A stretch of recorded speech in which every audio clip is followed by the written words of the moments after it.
Everyone, and welcome to And. This is something incredibly special. My name's Donna Stevenson, and I'm Head of Training here at Succeed with Dyslexia. And we are so excited to join forces, and we know that we're stronger together, don't we, with our other friends and colleagues across other organisations to form this new coalition of And. So, who is And? We are the adult network with neurodiversity and dyslexia as our passion, of course it is. What we wanted to create with And I'm sure that we'll talk about this as the weeks go by and also during the session this evening, we really wanted to create a safe space for the adult community to come to ask questions, listen to experts, and really create this sense of community that we know exists between those of us who are neurodivergent as well. Most of our AND sessions will run on most of the last Thursdays, I've got to get this right, of every month. I think we suspect that we may not do one in December, but please do keep in touch and we'll share with you on social media all our fantastic future guests. But the pattern that we've agreed on is that last Thursday in the month, so hopefully that's nice and clear to remember as well. This evening, as our first session, we couldn't resist to celebrate the fact that as part of And, we have the most remarkable individuals, and I'm going to introduce them now. And what we've managed to pull together is some frequently asked questions, which we hope will resonate with you, those who are attending live and those who are listening to this recording as well. What we tend to feel that there's patterns around the issues that us adults are concerned about and want to find out more as well. Okay, so that's the kind of introduction to And, but I'm sure as you get to know us, you'll find out more and more of the fantastic work we do. As I said, my name is Donna and I'm part of Succeed with Dyslexia. We are so proud to be part of this coalition. We are then also joined by Sue McKenna, who is chair of the Hampshire Dyslexia Association and has been part of the dyslexia neurodiverse community for around 30 years, I think, Sue, isn't it? I can see that you're nodding, although you don't look old enough to be around this space for the last 30 years.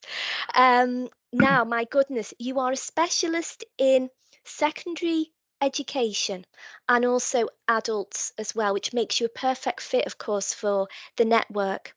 And the association there at Hampshire, amongst all the fantastic work that you guys do, you offer a range of expertise in many different parts of our neurodiverse community. And wonderfully, you've got lots of different experts on your board of trustees as well, haven't you, Sue?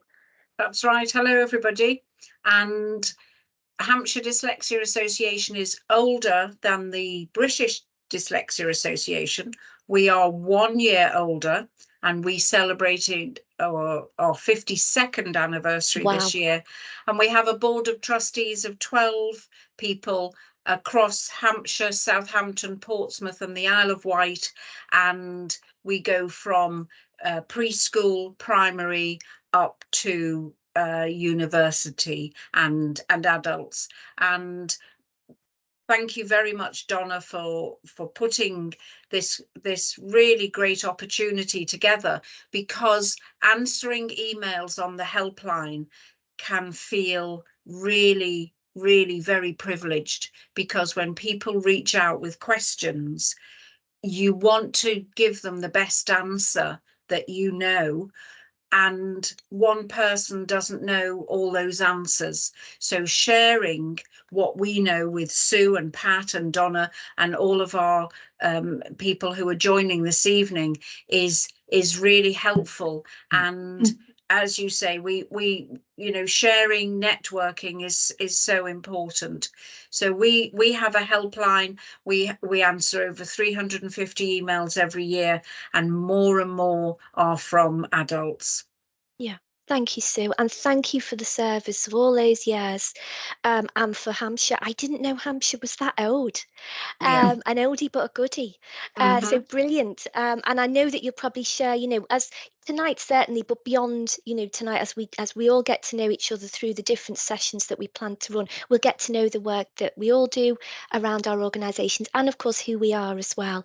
As I say, it's a real privilege for me to work with you, including our next special, amazing person, which is Pat Payne.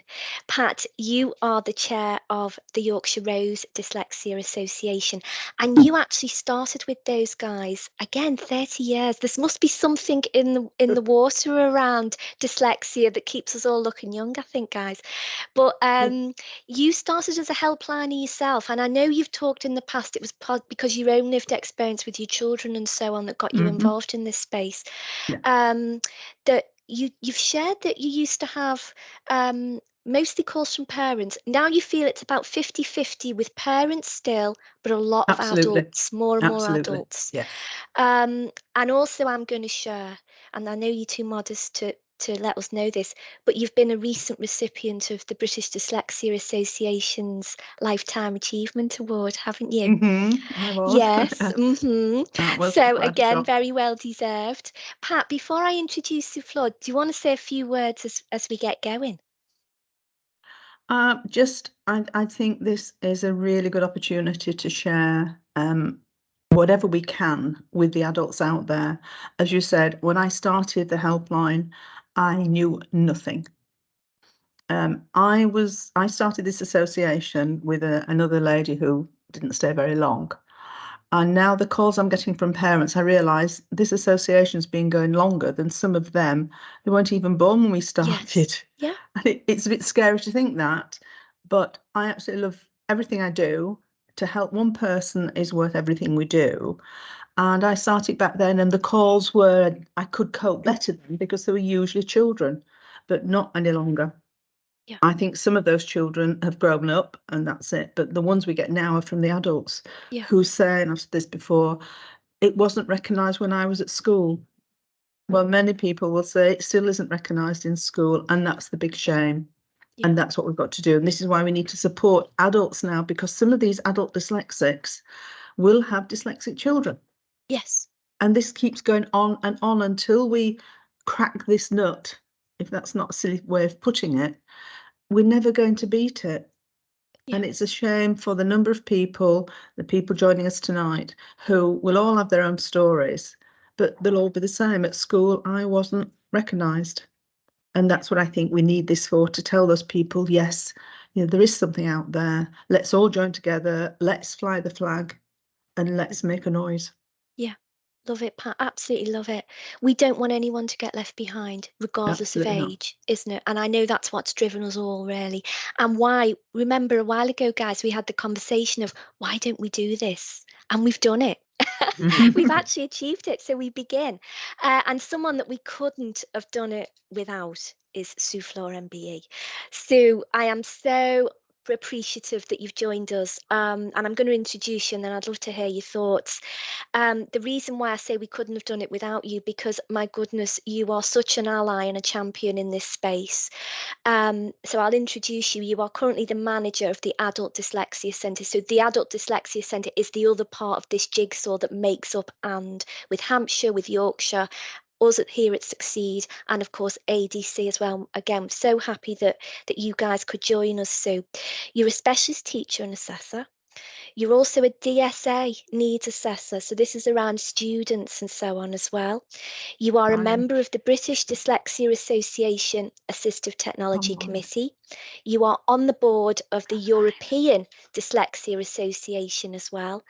And over the years, and this is how you and I got to know each other, Sue, you have campaigned tirelessly on behalf of those with dyslexia and neurodiverse differences. You've influenced decision makers, including at government level, on behalf of our community. And for those services, Sue, you were recognised and awarded for all that fantastic work. You were awarded the MBE in recognition of that. So again, thank you for your service. It continues. You don't give up, which is fabulous because we need you. But on the back of that, Sue, any words before we get started that you want to share? Oh, I think you said it all, Donna. Have I thoroughly embarrassed you with that introduction? Yeah, it's like this is your life, isn't it? No, I've gone full circle, and I'm really happy to be working for the Adult Dyslexia Centre, helping individuals. And thanks so much for putting this together so that we can have a big reach. Our organisation is the youngest here. We've only been going 20 years. We're celebrating 20 years. Oh, sorry. Sorry about the interruption. Okay. Can you see me? Yes, Yeah? we're all still good with the tech. Yeah, we've only been going for 20 years, and it evolved because out of a Saturday school that we ran, and I was involved at that stage, for children, and we suddenly realised that those children grew up and they needed help. And so the founders put this together, and I'm delighted to have rejoined them and to take things forward for adults. So yeah, that's me. Brilliant. And we're delighted that you're there, Sue, because we know Thank that you're a you. great support to the community and to us here at Succeed with Dyslexia as well, as you all are. It's very much appreciated. So let's get started, guys. We've drawn together some questions that we know are regular kind of patterns from our community. They've come from your various helplines, and we hope that those who are listening, whether you're listening live tonight with us or listening to the recording, you might hear something that resonates with you, and this is the chance to listen to the experts share their thoughts on the back of that. Now, we know that there's certain questions that are best fitted to the different experts that are in the session. So some of our experts might stay quiet. Some of them, for some of these questions, everybody will have something to chip in. Let's see how we go, shall we?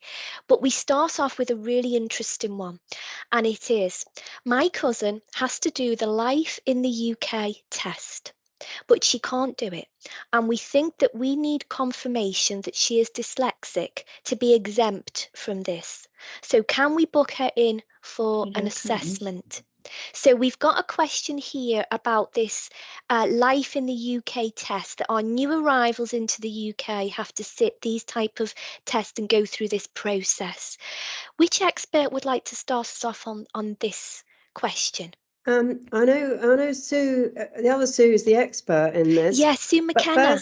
But first of all, I have to say, we'd have to make sure this cousin can speak English, because she won't be able to be assessed if she can't.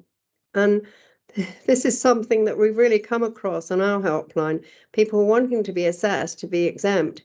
But in the first instance, they can't speak English, so how can we assess them? Yeah. Anyway, over to you, Sue. No, thank you, Sue. Really great heads up.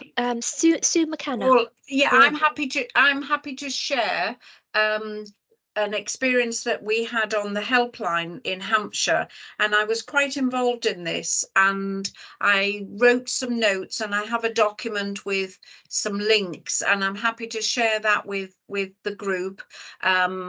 And it was to do with a gentleman who wasn't new in the UK, actually, Donna. He'd been in the UK a long time.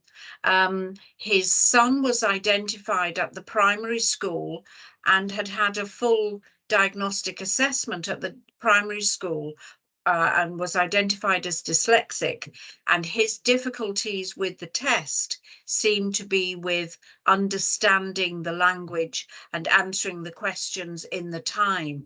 So his family considered that he might be dyslexic. So we looked into it, or I looked into it, and I found it absolutely mind-blowing how difficult this test was for myself, who's born and bred in the UK. The questions and the complexity was really quite deep. So my advice is that, following Sue's advice, is English your first language, in which case you can have an assessment, but there is a pathway, a very clear pathway, for asking for reasonable adjustment, and the reasonable adjustment is very similar to what we would expect for an adult at university. So it could be, can the questions be read to you? Can you wear headphones? Can you have a separate room? Can you have extra time? But unfortunately, none of this will be in place unless there is a clear identification of dyslexia. And that can be by a specialist teacher, which is a more accessible route to a lot of people. But unfortunately, as is the case, perhaps Pat and Sue, you know this, we don't often hear back from our clients, if you like, on the helpline. So I don't know what happened. I was in touch with the family over about a 2-month period, and it seemed to me it was a complex case. So your question, Donna, about can we have an assessment? I think you'd go back to the basics of, is this assessment going to be valid? Is this assessment going to buy them what they need? But the good thing I found out was there's a huge pile of great resources, audio CDs, books, and you can do lots and lots of, I did one myself. I did an online mock exam, and you can do these mock exams over and over and over again. So it might be that you don't spend money on an assessment, you spend money on a tutor who would teach you study skills to get through this type of exam, where you're looking for a quick answer, you know, a bit like, you know, university common entrance multiple choice. So my answer would be, think about, is an assessment the way forward? If you spend £500 on an assessment, what will it buy you?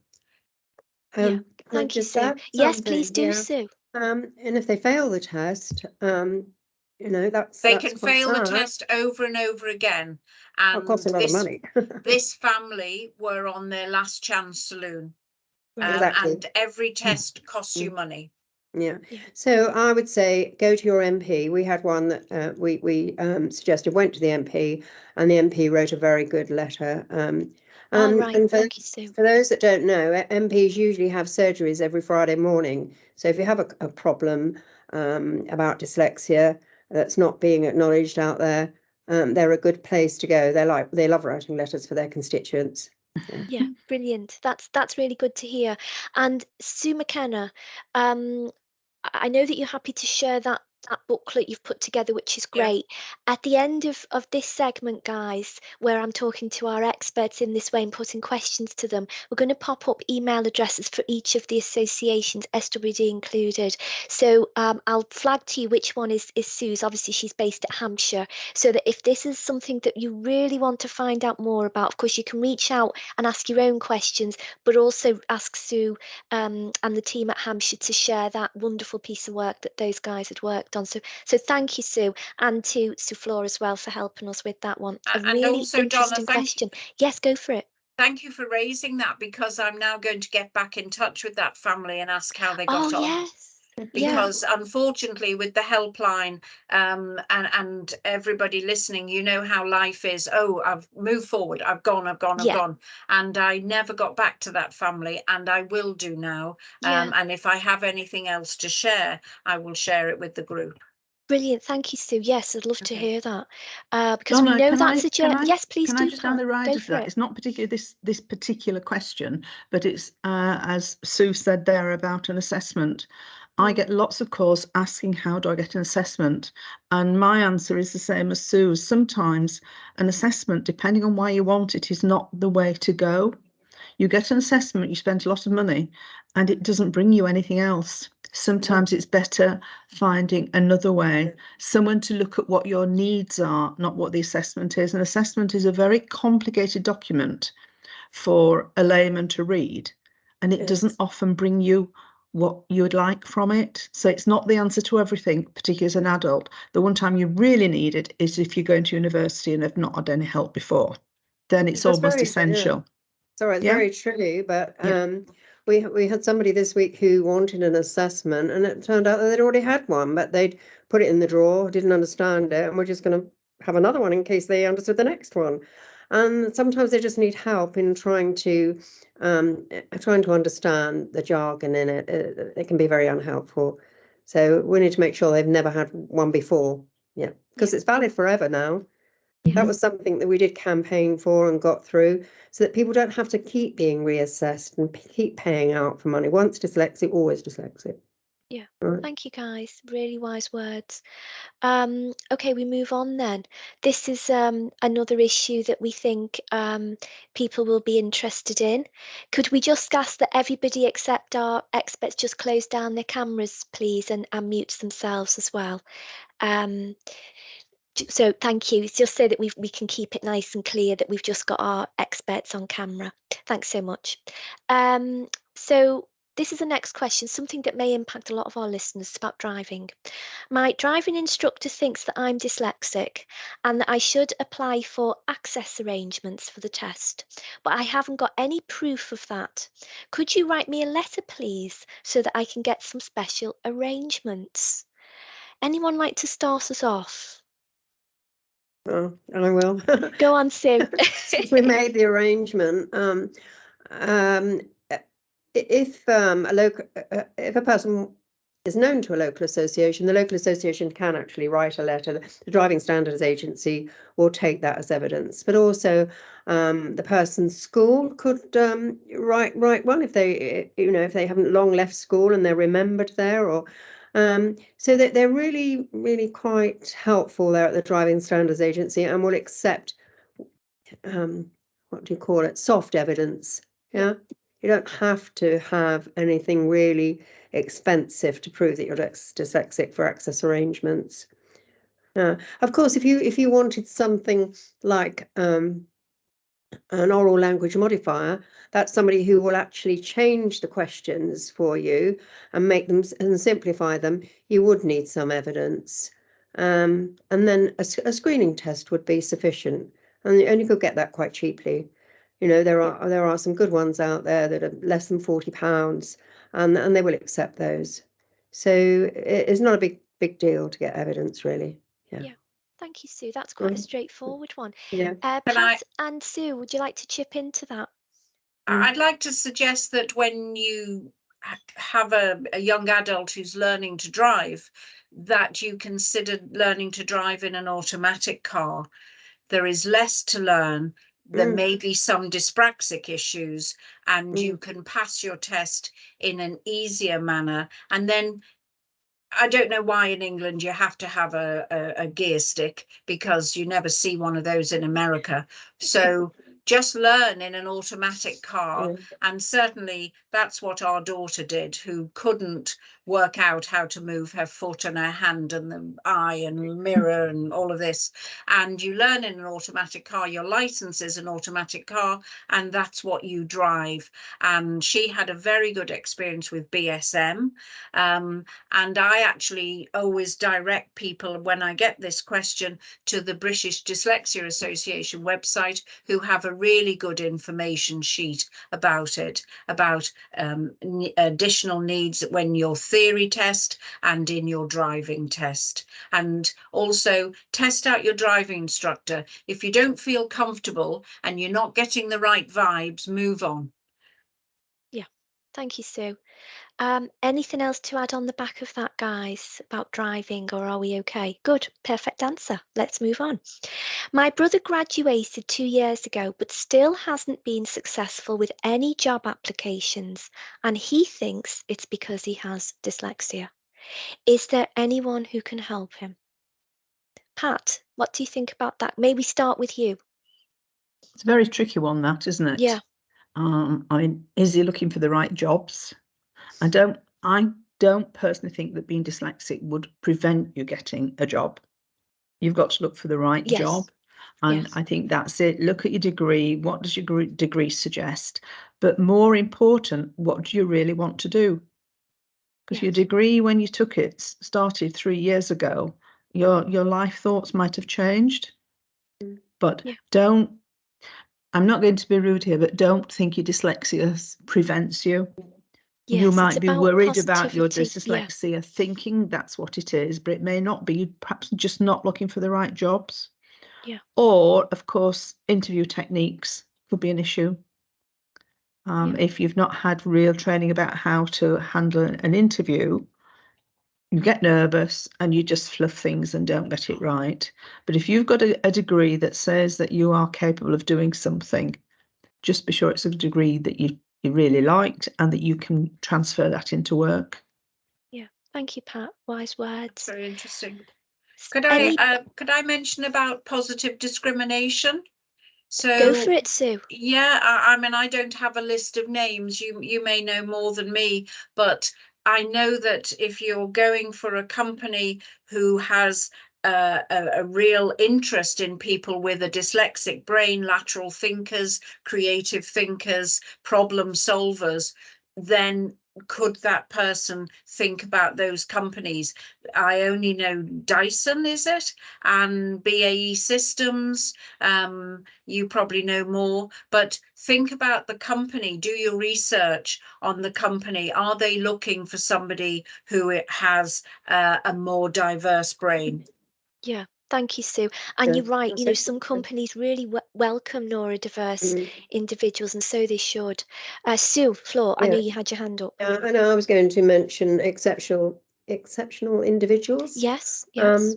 There's a recruitment agency that specialises in helping people with dyslexia and other neurodiverse characteristics. Yeah. They will help get with interview practice and CVs and actually getting you an interview. So Yeah. you can look those up. Yeah.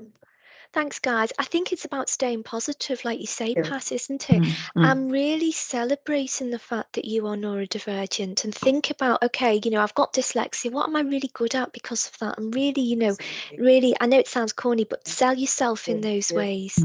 And look at the ways that, you know, if you could do voluntary work and so on to enhance, you know, the offer that you would make to an organisation to make you more attractive to them in those ways. But yeah, thank you. And we know, unfortunately, there can be these barriers for our neurodivergent individuals trying to get into the world of work on the back of university.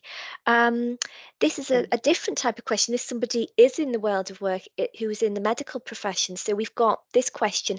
I am a registrar and I have my GP exams next week. I have failed them twice now, and I think this is because I run out of time. The test is expensive, and I will lose my training contract if I don't pass the next time. And after all these years of studying, I won't get to be a qualified GP. My colleagues have suggested that I could be dyslexic, so I need proof for the exam to get extra time.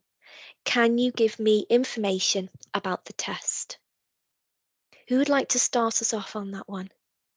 I think I need to go back here, as I started earlier and said, there's sometimes you really do need an assessment, and this is perhaps one of them, where you do need to say, look, this is it, this is what I am, and this is how far I've got without proof.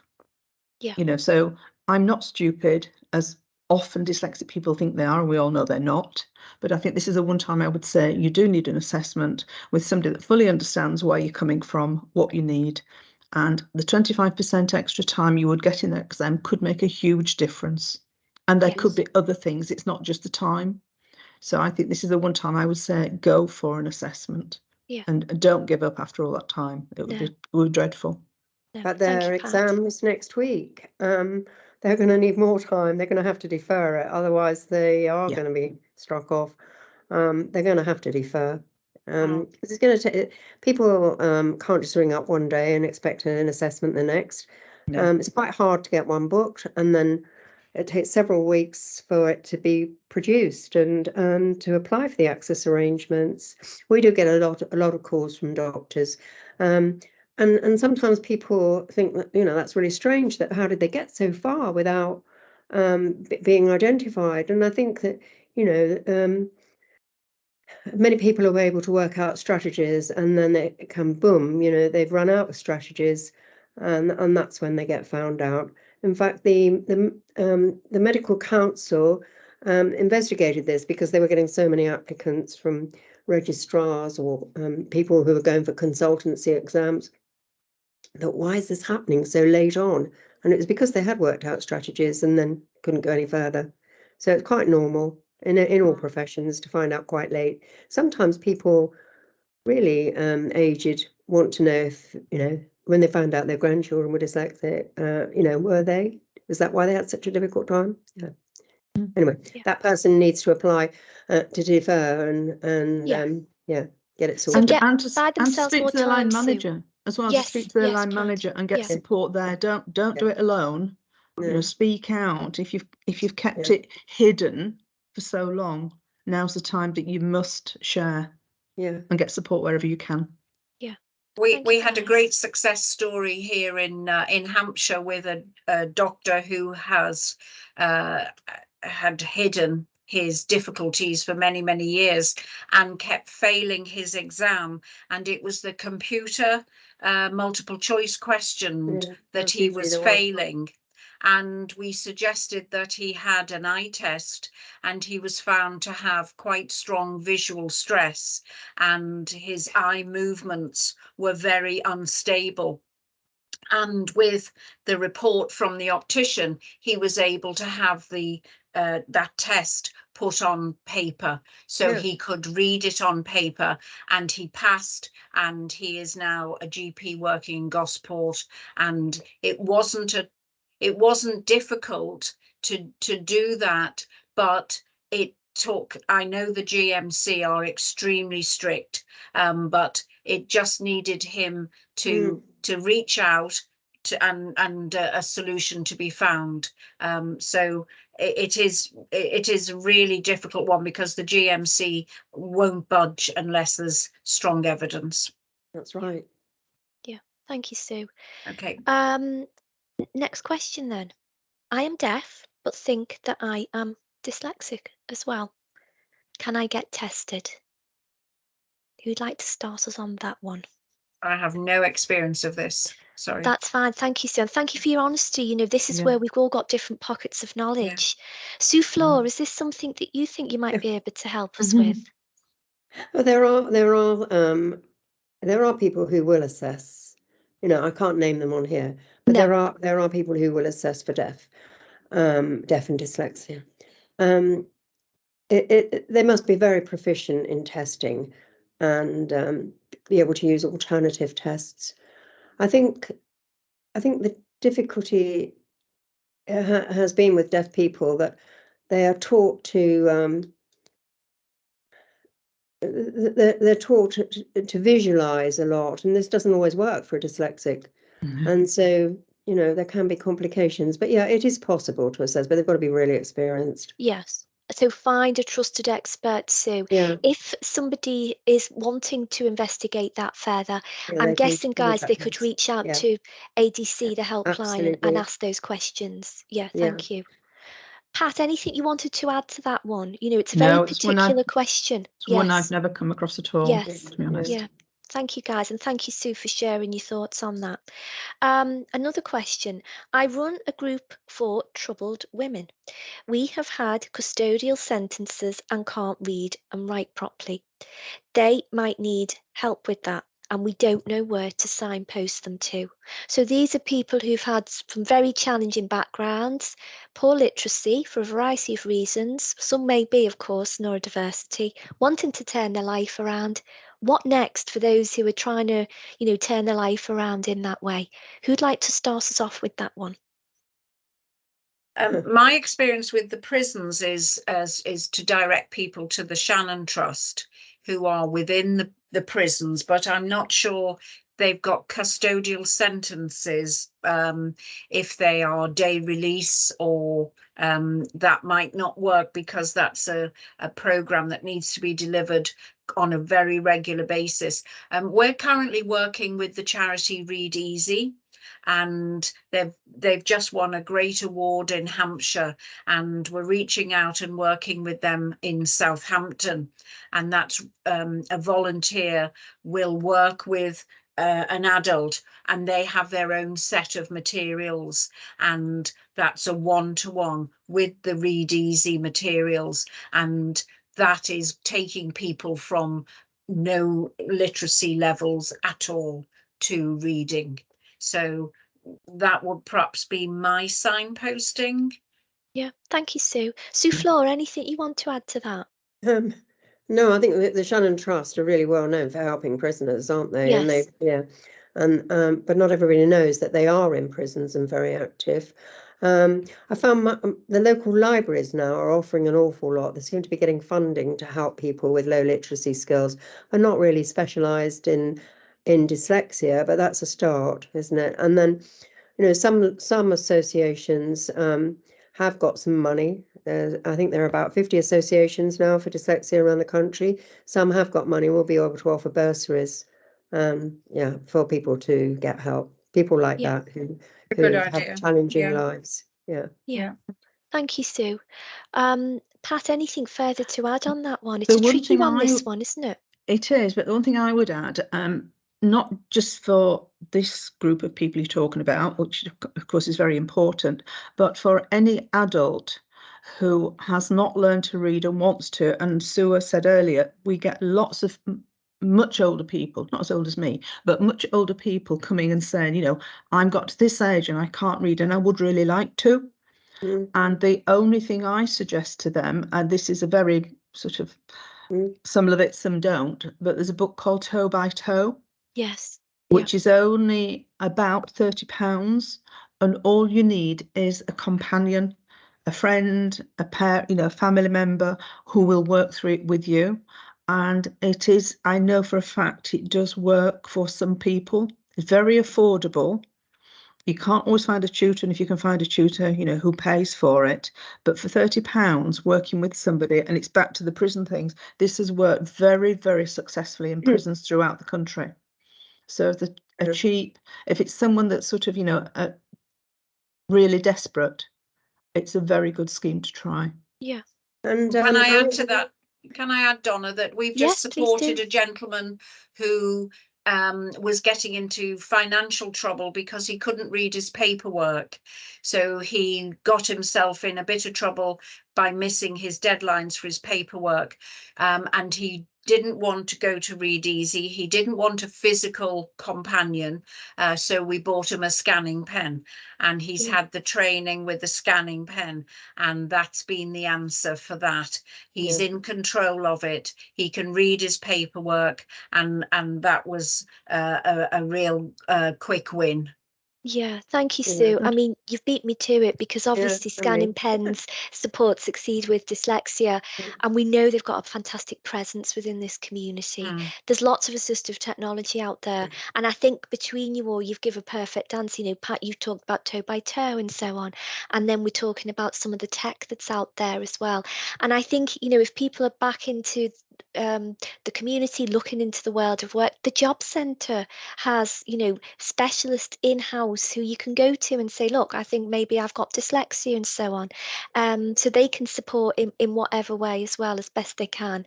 So yes, there is support there. And I think, you know, if you're listening to this and this is an issue that you're concerned about, this is one definitely to reach out to the helplines for the groups, whether you're in Yorkshire, Hampshire, and at ADC. I mean, Sue, you guys answer questions from people all over, isn't it? It's not necessarily restricted to a geographical area.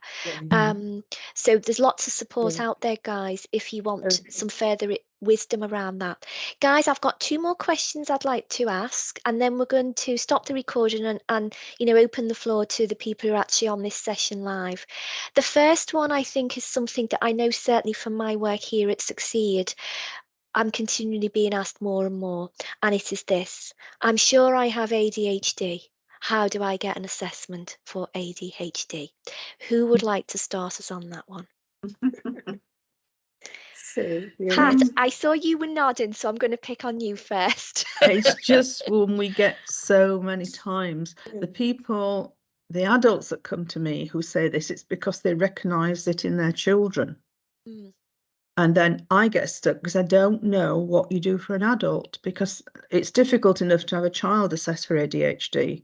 And so for an adult, this is a question I come across so many times and get really stuck at. And I do have to say, you know, try your doctor, because doctors don't do anything for dyslexia, but they will look at ADHD if they have an understanding, but they don't always accept it. So I find it a really tricky one, and I hope the 2 girls here can help with this, because it's one I struggle with. Yeah, thank you, Pat, and thanks for your honesty. It is a dilemma. Sue Floor, over to you to solve this dilemma. Yeah, well, I think Sue, the other Sue knows the answer, but I think the more people I talk to about it, the more I think to myself, oh my God, I've got those characteristics. Yeah. Is it too late to get help? And does it really matter? I mean, I think people who've got ADHD are far more interesting than those that haven't. Yeah. Yeah. So there you go, Sue. Do tell the answer. So, well, my understanding is if you have ADHD as an adult, it can seriously make an impact on your personal life, on your family life, on your communication, and obviously very importantly in your professional life, where you can be impulsive, forgetful, you act inappropriately, and you miss deadlines, and you've got fantastic ideas fizzing out, but you shout them out in meetings and get on everyone's nerves. So if you so we had a very good webinar in May this year on ADHD, and the talk was from the ADHD Foundation, which is the neurodiversity charity in Liverpool, and I'm very happy to share those details. Oh, Our wonderful. talk was Thank you, Sue. our talk was with the Deputy CEO Emma Weaver, and the short answer is, if you go to your GP, Pat, you may get an identification of a checklist for ADHD, and you may go on a waiting list. And in Hampshire, the waiting list, or Southampton, the waiting list is currently 4 years. Yes, and exactly. you will not get any a medication which may be the answer to ADHD until you've had a diagnosis, and that is with a psychiatrist. So it is not a psychologist, it is a psychiatrist.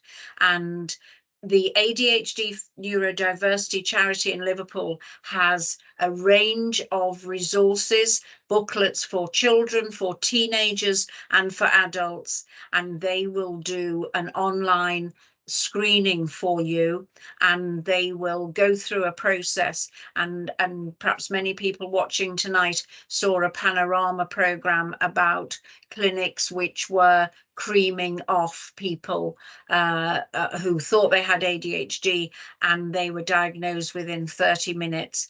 The ADHD Foundation in Liverpool will do some screening and will give you firm advice for you to follow up.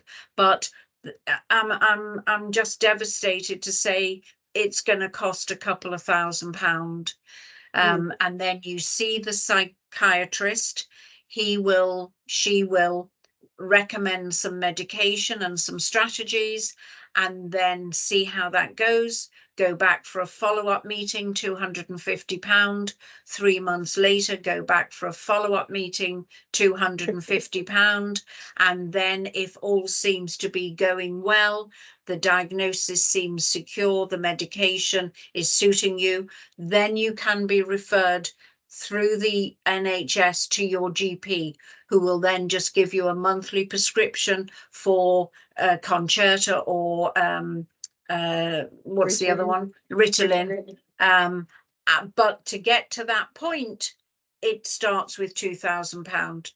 And in the workplace, and particularly if you're a teacher or you're a GP, the paperwork is enormous. So it's not easy, but I would certainly recommend that people looked into the ADHD Foundation in Liverpool, and the female presentation is extremely complex because of bodily hormonal changes. Yes. Wow. Thank you, Sue. Wow. It's a really Yeah. interesting question. That's a real, it's a Yeah. very difficult question for a lot of individuals, isn't it? I suppose the opposite side of that. So we're saying that ADHD is the medical route through to speaking to GP and so on. This is a question about, an adult looking for an identification of dyslexia, and they say, can I get my diagnosis of dyslexia on the NHS? The NHS website says, go to your GP for a diagnosis. My GP then says it's nothing to do with them.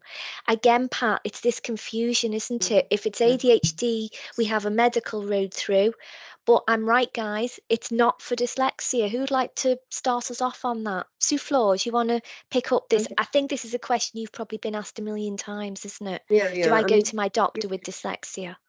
Specialist assessors can diagnose it from the studying point of view, but not from the medical point of view. So in order to give a recommendation for help when people are studying, particularly at higher education and university, they can give that, and help can be given. But if they actually want medication, they have got to go down the medical route. And yes, there is this long delay. These websites that Sue was talking about, actually, there was a really good one called The Right to Choose Psychiatry. But I had an email a few weeks ago now saying they've had to shut down because they just cannot cope with the number of applicants they've got. Wow. So it seems to be like an epidemic. But do we need to change? I think I'm quite happy having ADHD. I'm never bored. Yeah. So I think we should I help mean, there's people to try and live with. certainly We're all positives different. about being Yeah. neurodivergent in that Yeah. way, and we know the ADHD community will speak about great strengths. It's just like you said, Sue McKenna, it's the challenges, isn't it? So what we're going to do, guys, is as we close down this part of the session, I'm just going to share, if it's okay with everyone, the slide here, and just bear with me while the tech catches up. The slide that's got our contact details on. Which is obviously Succeed's information if you want to reach out to us. We've then got the ADC helpline, the telephone number and email address as well. We've got Hampshire's details here, and don't forget it was Sue McKenna from Hampshire who was talking about the wonderful work that she's put together for that UK life test that some individuals will go on because in response to work that they've done with a particular family, and that's there. If you'd like that, please do reach out to Sue at Hampshire and the team. And then we've got the Yorkshire Dyslexia Association, their helpline information as well. This part of our session this evening was just a chance to listen to the experts talk about some questions that they get asked a lot. So we hope that you've really enjoyed this session. Please do keep in touch with us. There's our contact details. But also watch this space, because we've got more and more sessions coming through where we're talking to experts, but always a chance to ask lots of questions as well. So thank you for your time. I'm going to stop the recording now. And for those individuals who are on live, we're going to open up to the questions. Thank you.